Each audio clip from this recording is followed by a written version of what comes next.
Okay. Hi, my name is Hakeem Subair. I am the CEO of 1 Million Teachers. I am from Nigeria.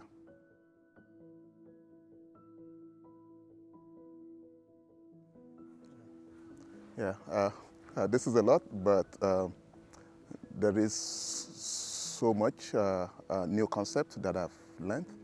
Uh, an example, I didn't know anything about adaptive leadership before, and that's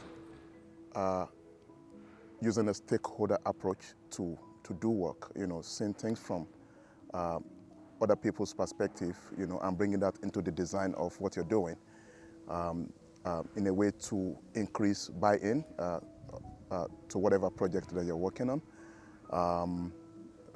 Today, for example, we're talking about motives, examining your loyalty, your motives, your motivation, and some of the things that may actually hinder you from achieving set objectives. But I think one of the biggest takeaway for me from this program is the ability or the opportunity to be part of an amazing group of leaders, who are highly accomplished people, and yet be in a very vulnerable situation to share about their experiences. I think it just kind of raised the bar in terms of what is possible post this program.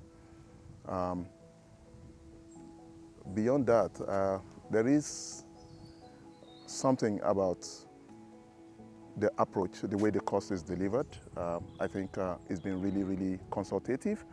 And even while there is a program in place, that willingness to adapt to the situation in the classroom and flip things, and then it speaks also to adaptive leadership. So it's actually, we're seeing it in practice in our classrooms here.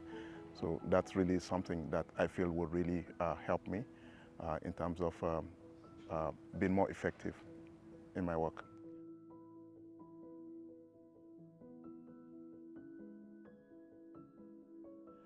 So I had this conversation with a few friends, and like, you don't know what you don't know, and ignorance can be blissful, because if I knew what I know now, I would be even more aggressive in trying to get into the program. I mean, I was aggressive in trying to get into the program, but so many new stuff that I feel like I wasn't even aware of before.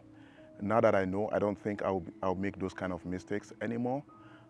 So there's a whole lot of learning. There is a whole lot of awareness in terms of having this new knowledge. And okay, so I was looking for the word framework. There are lots of framework. We use lots of worksheet. So there are framework that are just approaches, particularly the 6 Ps really, really was insightful to me, and it just comes back to that, looking at that landscape and helping you to localize whatever idea, whatever project that you're working on. So that was something.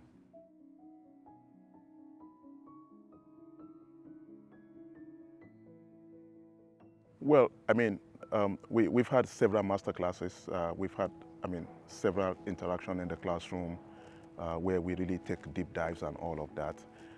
But I think the recurring theme for me is the fact that, and this has almost always been harped on all the time even, about adapting to local situation.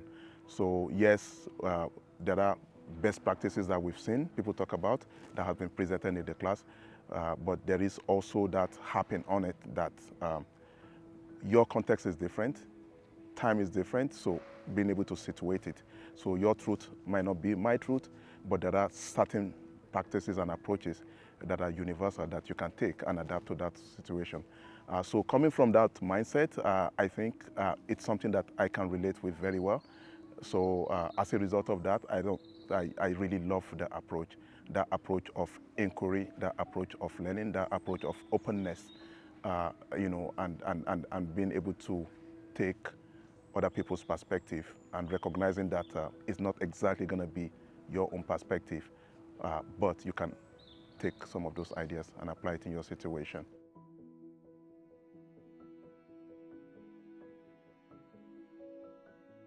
Yeah. So a whole lot of the people in my cohort, they are people who are able to make decisions, or who are involved in policy work, who can influence things. Uh, what I saw, which I actually mentioned today to the program team, I think two people from the program team, is that we talk about we getting from here to here, and that involves movement, and you're going to be dealing with people changing their ways to get to that destination. And I think one key component that we need to inject into this is that change management process. The reason why I'm particularly passionate about that is because for 4 semesters, I taught that same course in a college. And I know, particularly when we talk about adaptive challenges that most of us are confronted with, you're going to have so many stakeholders, you're going to have so many people who are resistant to change. How do you get them from the point where you are right now to the point where we all need to be? So there is a process of that change management, and I think something that can be incorporated. Also, I'm an advocate of 360-degree leadership, managing from the top, sideways, bottom, and all of that. And then we find ourselves in situations where we have to deal with people in at different levels in organization. How do you influence them? How do you exercise leadership? And that's also something that I learned in this program. You don't lead, you actually exercise leadership. So it comes with observing, reflection, and then intervention, and all of those kind of things. So those are the key things that I would like to see for that. Maybe, I know they've said it in some way, but something that they can really inject into the program, more intentional about it.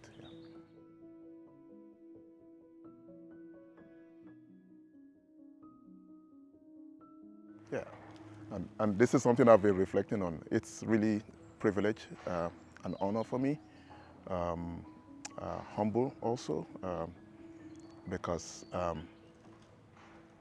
yeah, I mean, it kind of takes you back to reflect on your own journey too, and like, how did I get here? And yeah, I mean, so many great folks. So I think it's that privilege. And that privilege also confers me additional responsibility, when we're privileged to be in the situation or to have an opportunity. What are we doing to say that we have earned that privilege? Privilege is not something we earn. There are many amazing people anyways all over the place, but then you are chosen to be here. And so how do we ensure that we're more intentional about leveraging that privilege for the benefit of other people?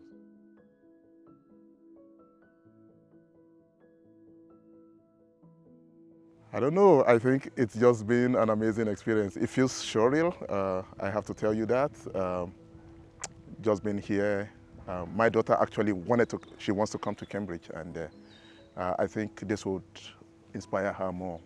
I tell people a lot, the teachers that I work with in particular, about our deepest fear, which is that we're powerful beyond measure. And it is our light and not our darkness that, that really energizes us and that gives other people. So when we do things like this, we're also removing the lead on what is possible for us to achieve. And in that process, other people are inspired too.